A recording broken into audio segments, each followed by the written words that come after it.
Welcome to Everything Co-op, bringing you information on how cooperatives can help improve your quality of life. This show is being sponsored by the National Co-op Bank, NCB. The NCB is dedicated to strengthening communities nationwide for the delivery of banking and financial services for the nation's cooperatives, their members, and other socially responsible organizations. For more information on the power of community ownership, visit ncb.coop. That's ncb.coop. Now stay tuned for your host, Vernon Oakes. Good morning, everybody. This is Vernon Oakes. Welcome to Everything Cooperative. This morning, I had the distinct pleasure of talking to a young man named Trevor Claiborn. Trevor is a farmer, and we're going to talk about how his life evolved. He did not grow up on a farm, but he took on and he likes what farming does for folks and what he's been doing to market farming. Good morning, Trevor. Good morning, Mr. Oakes. How are you doing, sir? I can't complain. A little bit of snow, but no rain. Okay, and where are you right now? What part of the world? I'm outside of Lexington, Kentucky, in central Kentucky. Lexington, Kentucky. All right. I know Lexington. Listen, where did you grow up, though? So I was born in Mississippi, but I grew up in Lexington, north side Lexington. Mississippi. Okay. So you're pure south, Mississippi to Kentucky. I'm a southern boy all the way. All right. So let's go back over your background a little bit this morning, because I really want to know, I know what you have talked about, what your life is, what does hip-hop have to do with farming? And so I'm really interested in knowing, what does hip-hop have to do with farming? Well, tell me, what does hip-hop have to do with farming? Well, when you think about it, I guess we'll start going backwards. So this most recent political season, as far as the elections, I think the world sees how important and influential hip-hop characters are, such as Cardi B, such as your Ice Cube. You think about the people that were pardoned by the previous president, Trump. These were rappers, Lil Wayne, Kodak Black. So politically speaking, obviously, these are popular people that influence the behavior and thought, social acceptance of certain administrations, certain objectives. So when we think about agriculture, when we think about Bob Evans sausage, when we think about Jolly Green Giant, all of these are brands that have been marketed to us over time as a mark of quality. And so when we look deeper into the African American farming community, where right now, of 3.5 million farmers in North America, we only represent 1.4%. And I'll repeat that, out of 3.5 million farmers in North America, we only represent 1.4%. You also factor in, like we said, we know hip-hop is the largest music genre around the world now. You look at any corporate commercial or any advertisement, you're going to hear some beats in the background that would evoke hip-hop.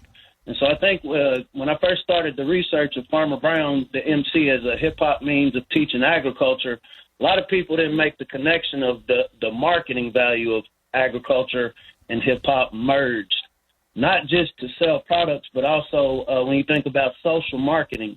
A lot of the purchasing habits we have, a lot of the social dynamics we have within our community are based around what is marketed to us as valuable. And so we'll go into it a little later, but my brief, I will call myself a neophyte within the agriculture world, but I've been in it long enough now to know the indelible importance of being able to market not only our products, but our place in the overall agricultural sector. So what does hip-hop have to do with farming? It sounds like marketing, promoting, getting people to understand farming is what it's all about. Is that what you're saying to me? Absolutely. And sometimes when you think about, so there's actual science, say you have a hit song, once you've heard it 3 times, it's a science. Once you've heard the song 3 times, whether the beat's offbeat, whether that isn't really melodic, once you've heard something at a frequency, your mind is now going to accept it as, this is a popular song. Record labels understand this, radios understand it. We want to sell advertising, we want to sell these records. pay this X amount of times, the consumer will take to it. And so when we think about our spending habits, specifically with produce, and so once again, if you're representing 1.4% of any demographic, you're very limited on the power you can exert on a broader market. However, with our dollars, when you think about movies like Black Panther, when you think about this past summer, the excitement around that is generated within the Black community and specifically the hip-hop community, this activity, this excitement drives consumerism. And so if we can strategically in some way, and this is with people that are not necessarily even into agriculture, figure out now how can we market this importance. It's one thing telling everybody to go out and be farmers, which is unrealistic, but just making agriculture, our food security, the recent events with COVID-19 over 2020, a lot of our food insecurities were revealed. Right now, Black families, before COVID, we were 1 out of 5 families were food insecure. That number is now at 1 out of 4 Black families are food insecure. And so I think that on an intrinsic sense is a great incentive to at least ponder this conversation. Are we having these conversations about how can we produce food locally? Do I know local farmers? Do I have a cooperative team of people that I can work with to go get some of this produce wholesale? So these are all discussions that have to be marketed as valuable. So you're not a farmer as much as you're a marketing guy. It's a little bit of both. And so my professional job, I'm an extension agent, small farm extension agent at Kentucky State University in Frankfort, Kentucky. I cover 7 counties, most of these rural. My urban county will be Fayette County, where I reside. And one of the, a lot of farmers have taken a hit across the board. I think 40% of, and correct me if I'm wrong, 40% of farm revenue over the last few years has been generated through subsidies, which will be equivalent to welfare to run underfunded households. But saying that to say that's not very sustainable, and so one of the key components of agriculture today is diversification. I have this plot of land. Where in Black History Month, it makes me think of the great Booker T. Whatley and his how you can make $100,000 farming on 25 acres of land. As we localize our food systems, we have to diversify how we're using this space. Not only can we produce food in this space, it can become an agritourism attraction. So that's actually a business that my fiance and I have. It's called Black Soil, Our Better Nature. So I'm getting you. I had to cut you a little bit because you've gone too far for me, and I can't keep up with you. Your mind is going a mile a minute, and right with your voice. So I'm back on. You are a marketing guy, and you've gone all the way over to Booker T. Whatley and how you make $1 million on an acre. Okay, maybe not that much, but I want to go back, and we're going to come back to this as we go. But how did you get into farming? I mean, I want to go back to your history, if you will, a little bit to see how you go hip-hop, farming, teaching, agricultural business to this whole world. How did you make those jumps? So let's go back to you were born in Mississippi and your parents moved you to Kentucky. What was that? Let's start already and let's go up to now. Tell me about your history. Okay, so I was raised in a single family home. My mother, she was a school teacher. She taught high school at Bryan Station Senior High in Lexington, Kentucky. Reading, education was always something that was high value was placed within my household, my sister and I. Through 95, that's when hip-hop really jumped off. It was more of a rebellious thing at that time. I'd always been into poetry, had an appreciation for literature. So from 95, my friends and I, Vernon Morrell, Mino Slick, as I'll call them, we started a group, Bonafide Circle. This is a hip-hop group. That was the first time I had made money from my own creation. We used to go to the recording studio from our we had a newspaper subscription. We used to sell newspaper subscriptions in high school, and we'd take our money and go to the studio, and we'd go print up tapes and sell them at school for $5. And so, I mean, we're 16, 17, hundreds of dollars selling tape. And so that kind of inspired our industriousness. And so I graduated high school in 1998. We're from a small town, so we were, I would guess, say hometown heroes. A lot of people knew us. And so I started college for a semester at what used to be LCC, Lexington Community College, and I had a 0.4 grade point average at the end of my first semester. So that didn't seem to do too well. But that spring afterwards, we had opportunity to move down to Atlanta, Georgia, and intern under Rob Jackson on Arista Records and Black Coffee, who were on Motown Records. And so from 2000 to 2006, we toured around the country. I know some of your listeners that have been down in Atlanta, Georgia during that time. It was a very, very transitional moment in hip-hop culture. It went from club, it went from partying to what we'll call the trap culture, which we can get into later if you want to. And so I did that for 6 years, toured around the country, everything I thought I wanted to do as a hip-hop entrepreneur, a hip-hopper, as some would say. 2006, I got back to Lexington, Kentucky. Fallen hero is how I felt. I was 26 years old. I felt like I had let, people that believed in us down, and Mama wouldn't let me get too down on myself. I found myself back in the basement.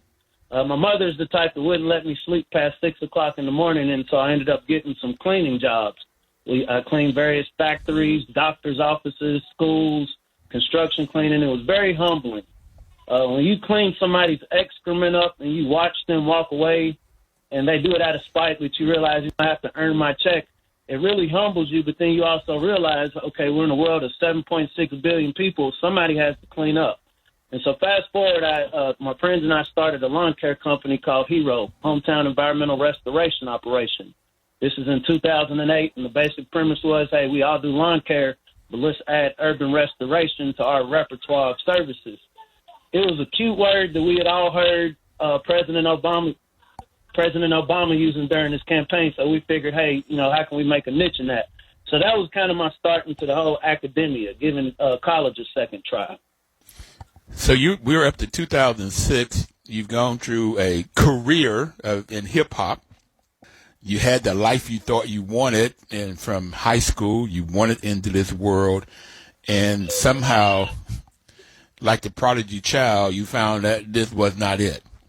From the Bible, the prodigy child ended up in the pig farm, eating what the pigs ate. So maybe you didn't get down that far, but you were down in the basement with your mom, back home, single mom, school teacher, sister, and you got a job now. You've gone from the glamour of the music industry, Motown and traveling and all of that, to you're a janitor living in the basement of your mama's house.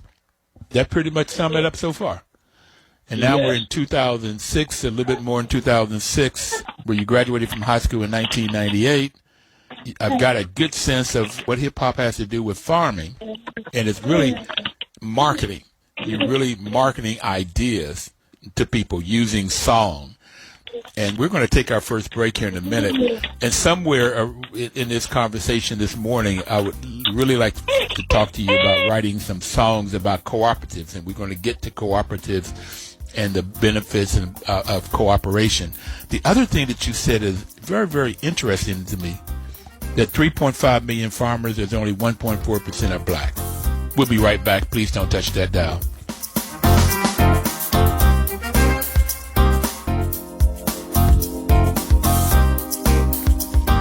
Information is power. That's what we are giving you. National Cooperative Bank is sponsoring this program to give you the information of just the information about cooperatives. And right now we're talking to Trevor Claiborn, who's also known as Farmer Brown at MC, and how he got from hip-hop to farming is what we've been talking about.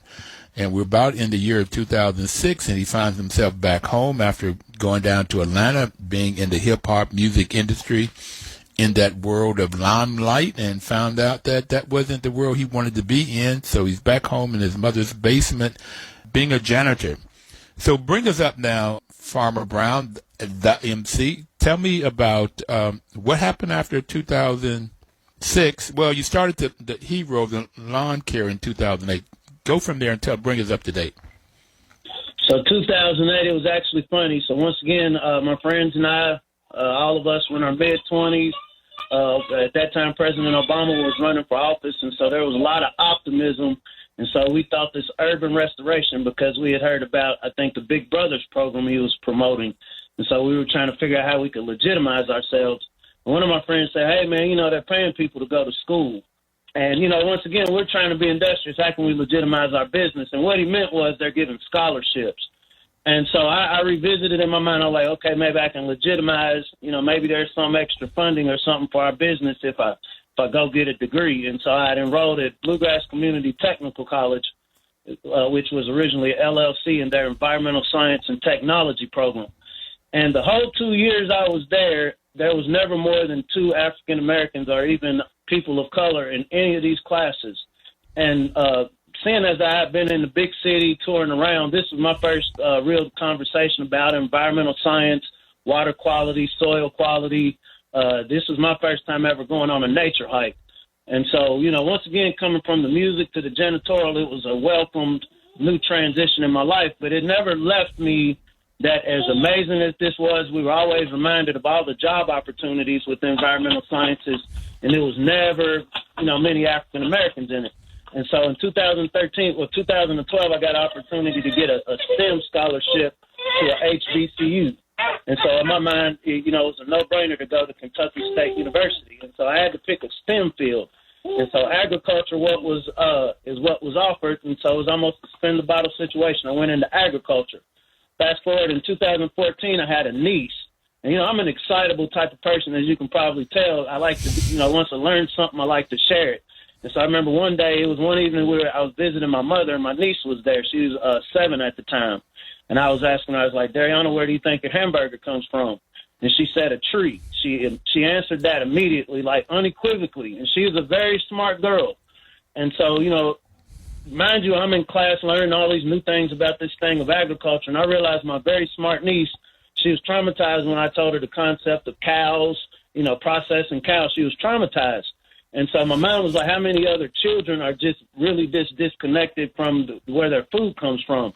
Mm-hmm. So I thought I was going to kind of play a joke on her, so I created the Farmer Brown, the MC character, and I had made a song that was called Chicken Leg Shuffle, and I was going to go to her elementary school and just, you know, show up as an uncle.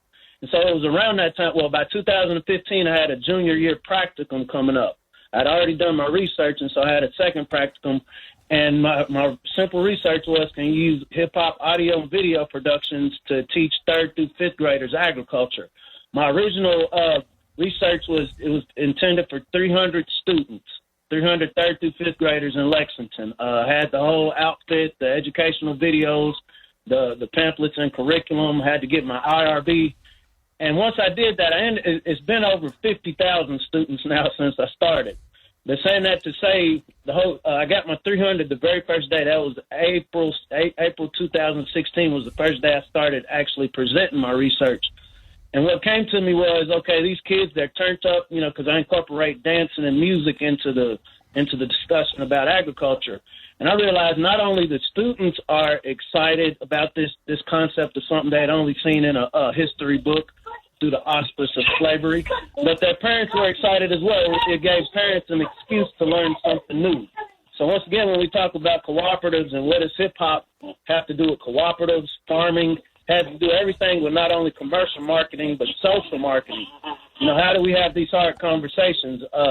You know, there's this trope of the mad black man, and when you see stats like 1.4% of a group that at one time was 15% in the 1920s, on top of agriculture is $1 trillion a year industry just within the U.S., and black farmers only represent 0.2% of ag sales. Let me repeat that. Farming is a $1 trillion a year industry in North America. This includes your producers. This includes your value-added products, all other infrastructure. That's my daughter right there. All other infrastructure. But black I'm sorry. She sounds like she's very excited about what you're talking about. So keep on talking. $1 trillion industry, and blacks only have less than 1%. 0.2% U.S. ag sales. Black farmers own 0.4% of the 1.9 billion acres of farm land in North America. Not 1.4%, not 10.4, 0.4%. And so, how much land? How much land? 1.9 billion acres in North America. This is the lower 48. 1.9 billion acres.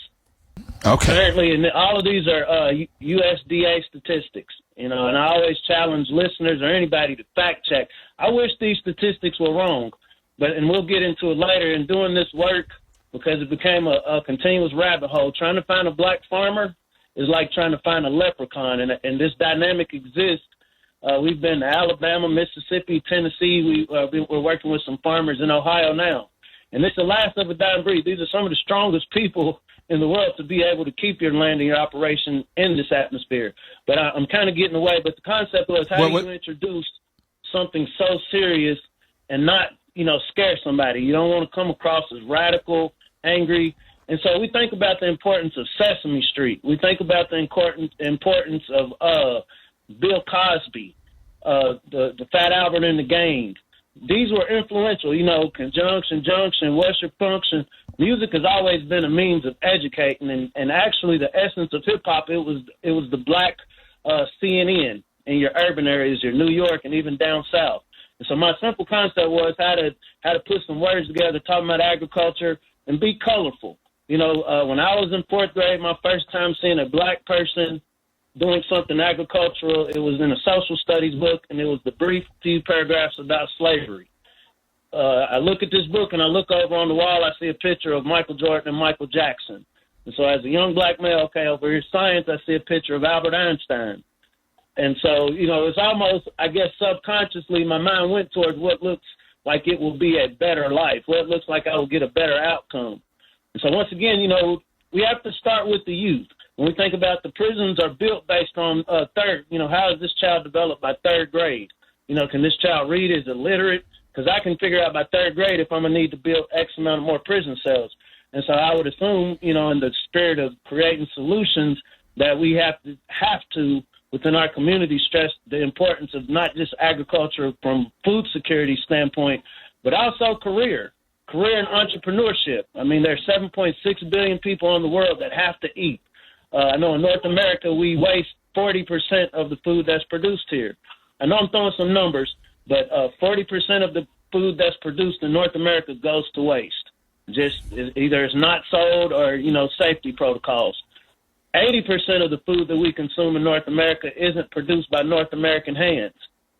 And so once again, when we're thinking about practical solutions, when we think about how to apply cooperative economics to a legitimate effort, my goal, so I just turned 40 last year, and so I'm not oblivious to think that somehow we can change 1.4% of anything to suddenly be at least our representation, which some say 13, 14, 15% of the nation.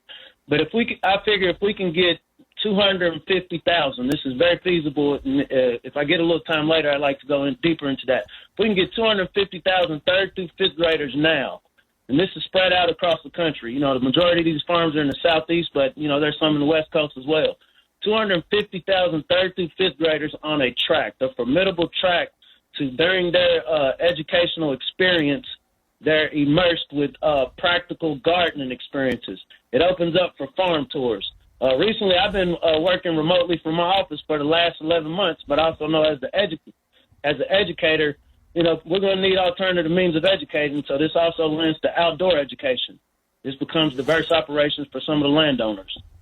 So you've given us a lot in this segment, sir, and I got what I basically have in the first segment, how you go from hip-hop to farming, and it's basically promotion.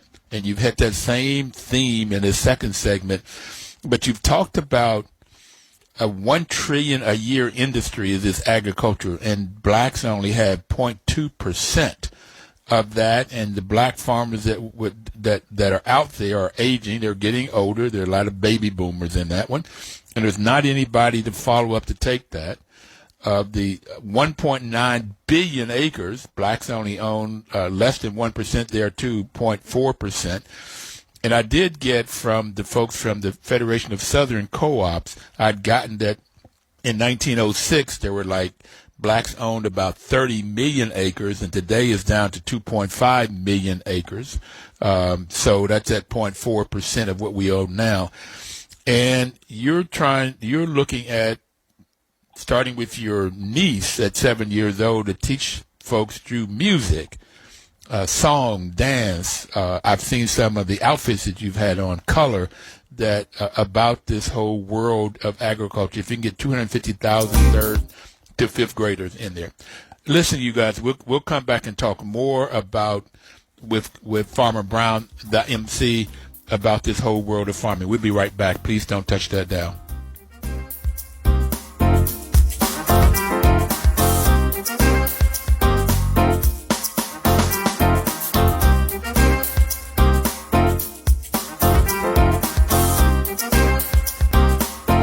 Welcome back, everybody. This is Vernon Oakes, and the program is Everything Cooperative. We're talking to Farmer Brown, the MC, about farming and hip-hop music and how you promote farming and agriculture to get more younger people involved in what looks like a dying breed. Black farmers used to be a lot, and there's just not that many anymore. This program is brought to you by the National Cooperative Bank. They've been our partner for the last 7.5 years. NCB's mission is to support and be an advocate for America's cooperatives and their members, especially in low-income communities. And a lot of black and brown folk live in low-income communities, but they provide innovative financial and related services. And they've just been a great partner, both financially and support in helping us along the way. And we've been talking to Trevor. He grew up in a single parent, his mom, and in a household with his mom and sister, and she was a high school teacher. And Trevor, the thing I like about co-ops, my mother was an elementary school teacher. And in our house, get an education, boy, that's the only thing the white man can't take from you. Get an education, get an education, get an education. My granddad and my mom preached that all of the time. So this education is huge, and I like that you are using hip-hop to teach young folk, starting with your 7-year-old niece, who thought that hamburgers came from a tree. And it would be interesting how she got that visual, but I don't want to go there right now. I want to go back to your life. The last week stop was you were going to Kentucky State, and you were doing this practicum. So how did that go? You said that there's some 500,000 kids have heard your video? No, 50,000. 50,000. So I've done presentations.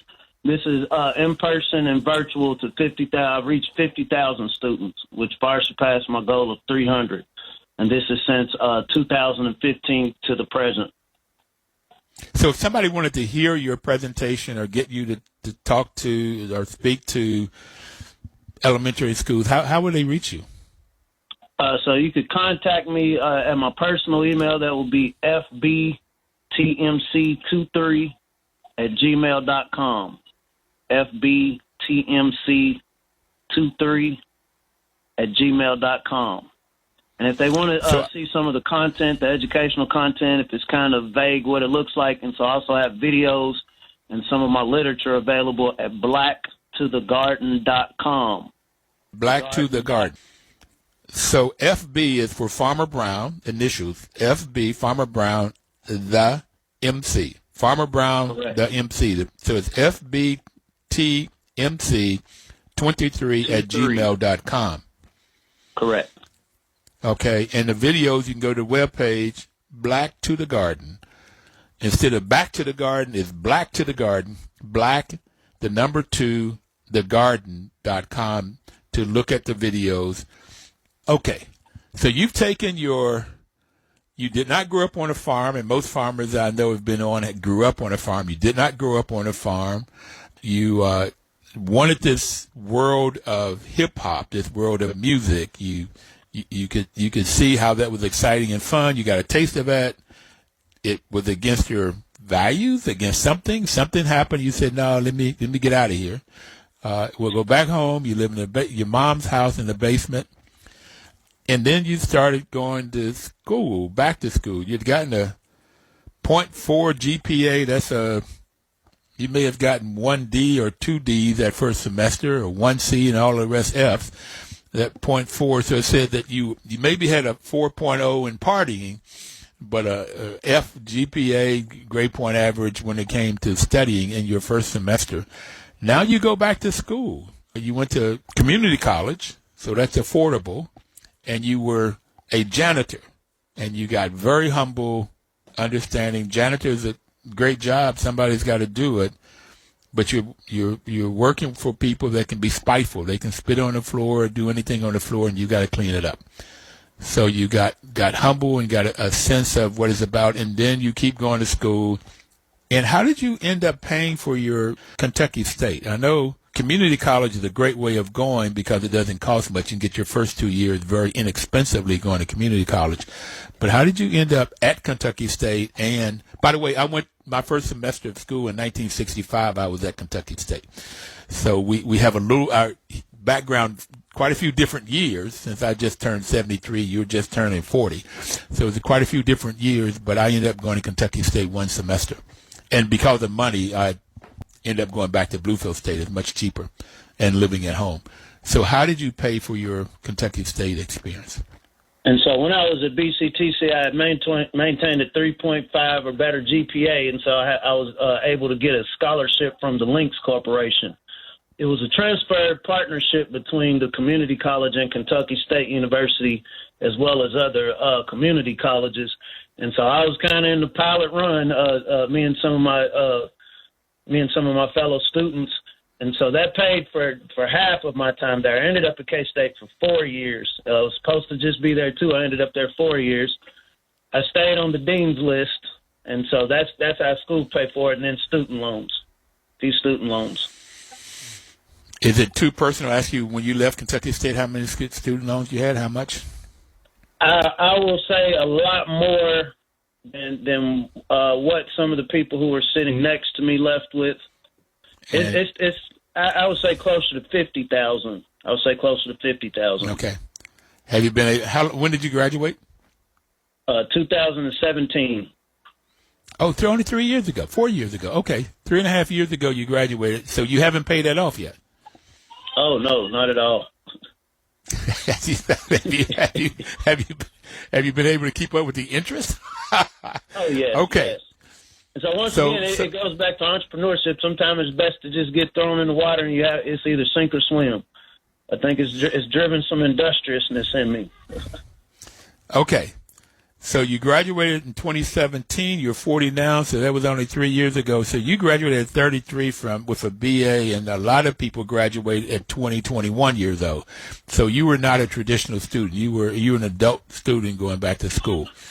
That helped you to stay on the dean's list. So your F average your first semester wasn't an indication of your intellect. Okay. All right. And so as one of your experiences in college, you created this character, and you got videos and so forth trying to teach your 7-year-old about agriculture. How did you get into agriculture, though? What was the piece that got you connected to agriculture? So my mom had moved down to Louisiana pretty much the whole time I was in college, and so I went back to the family house. And we had a space in the back. My mom had a garden back there, previous years when we was growing up. And once again, I'm getting in environmental mode, and so I had started actually experimenting with gardening in 2010. This is before even going to K-State. But once again, it was just more of a hobby thing. Let me get out here, get my hands dirty. I in no way thought of farming or agriculture or commercial production. But it was 2010 I started doing my own garden, so I've kept a garden since. Okay. So you got a 3.5 plus average. You're on a dean's list. You got scholarship. You have to get the rest of it from loans. You end up with $50,000 worth of loan. And I have known people, sir, with $500,000 worth of student loans. So, and the most I had was $20,000 when I left. Got my MBA at Stanford. Most of it was scholarship, and I left there with $20,000 of loans. But this was in 1976, and I was. Maybe it's equivalent to $50,000 today. So you got all of these loans, you've got a degree. So what kind of work are you doing now? And so, like I said, my 9 to 5, so to speak, I work in Cooperative Extension at Kentucky State University in the land grant program. Obviously, I'm the owner and program director of Farmer Brown to MC. It's a LLC, and also co-founder of Black Soil, Our Better Nature. That's a agritourism company focused around black farmers, connecting Black Kentuckians with Black rural-based farmers. We also have a fulfillment center closer to downtown Lexington where our farmers are able to bring their produce in. We're able to distribute it to the consumers here in Lexington. Okay. So you kind of busy. Not a dull moment. I heard some young voices in the background. You got children? And so we have our 2-year-old twins, Trevor Jr. and Caroline. We were blessed to get them January 7th, 21-9. And so before we brought them into the world, we knew, because she had a job in urban planning. She was working at a nonprofit that worked on urban planning and zoning. And she noticed the lack of representation in a lot of the rooms talking about land. If anybody's been to the Bluegrass, this is some of the best real estate, personally, I would say, in the country. And I had the same dynamic. I'm kind of skipping around, but I got to touch on it. Going to the black colleges, wasn't that many black students in the College of Ag. Once again, there's this symbolic, we grew up thinking the black college is the party college. But there, and it's a gem. It's truly a valuable program. But even students on campus don't know that we have an ag program. And so that was another driver behind not only understanding the lack of representation within the farming, but the actual programs to prepare people to become farmers are within agriculture. And the few HBCUs I've visited during the conference circuit, it's the same dynamic. So when I went to Kentucky State, I played football and I majored in math and girls. So I didn't know anything about no agriculture department. Okay, I didn't know anything about that. And I don't know if I'd have put in it, but I like the idea that you have married the hip hop world to the farming world, and you came through at the back door. In the 7.5 years I've been interviewing farmers, most grew up on a farm. And they learned about cooperatives growing up on a farm. One lady was on, their family was in 5 different co-ops, and that was a huge part of farming. So now I want to ask you, going from, you got this sense of farming, you had your hands in the dirt in New Orleans or in Louisiana in the backyard, you've gotten a sense of farming. It took you a total of 6 years to get your undergrad. At least you got your AA degree, then 4 years at Kentucky. You changed majors. You're into farming. You started this practicum, an experiment on school, and you've reached 50,000. I like the idea of 500,000. That sounds better. So that's your next hump. Okay, you've reached 500,000. I'm claiming it. 500,000 young people with your videos, your music, your hip-hop, to get them interested in farming, but also to know where their food comes from, this whole health system. Okay. How did you get to co-ops? How did you start learning about co-ops? And so actually, I accidentally learned about co-ops. It was the concept of if we have more of us coming together to spend, there's more that we can buy. We incorporated that kind of forcefully into the black soil model. It was originally just to be farm tours and, these special dinners. But once COVID shut down, obviously not too many people are going out.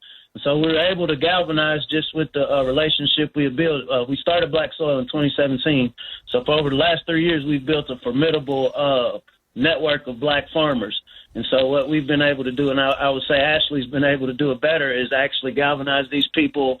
We're able to, I think we distributed a few thousand, I don't want to be specific, but I know a few thousand subscription boxes, and these are all sourced from black farmers in Kentucky. So listen, everybody out there, if you want to get to Trevor, who's called Farmer Brown, is .mc, is FB for Farmer Brown, FBTMC23@gmail.com. You could send him an email. He could get you the videos or go live stream with elementary school students. Or you can go to his webpage. Instead of Back to the Garden, it's Black, BLACK, 2, thegarden.com, and get information about him. And we'll be right back. We're going to talk more about co-opting when we come back and the kinds of things he's got on the drawing board, additional videos and so forth to marry hip-hop with farming. We'll be right back. Please don't touch that dial.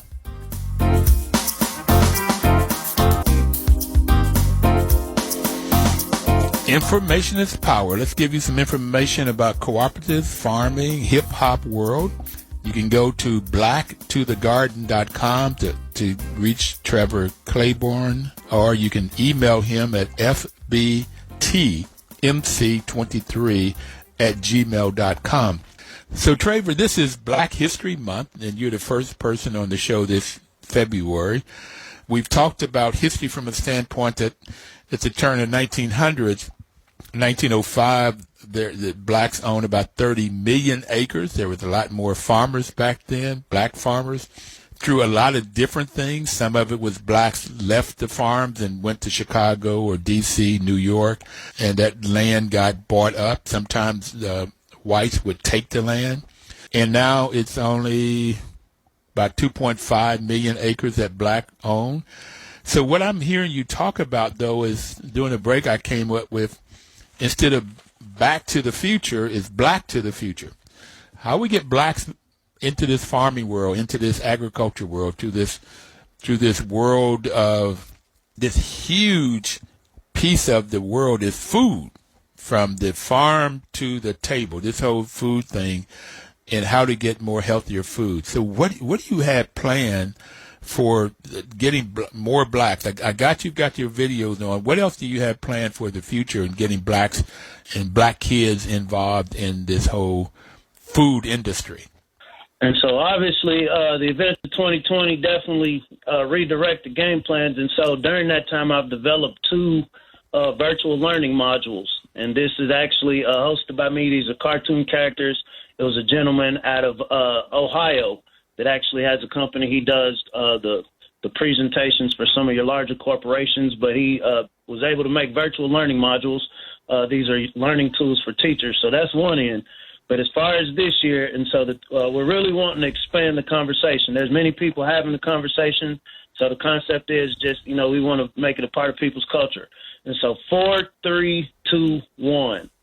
4, 3, 2, 1. Million Black Shovels Formation. And what that is simply it's a challenge. Is it possible? I like to come from the concept of asking the question, is it possible for 1 million black people? We know out of 44 million here in North America, 100% of us eat.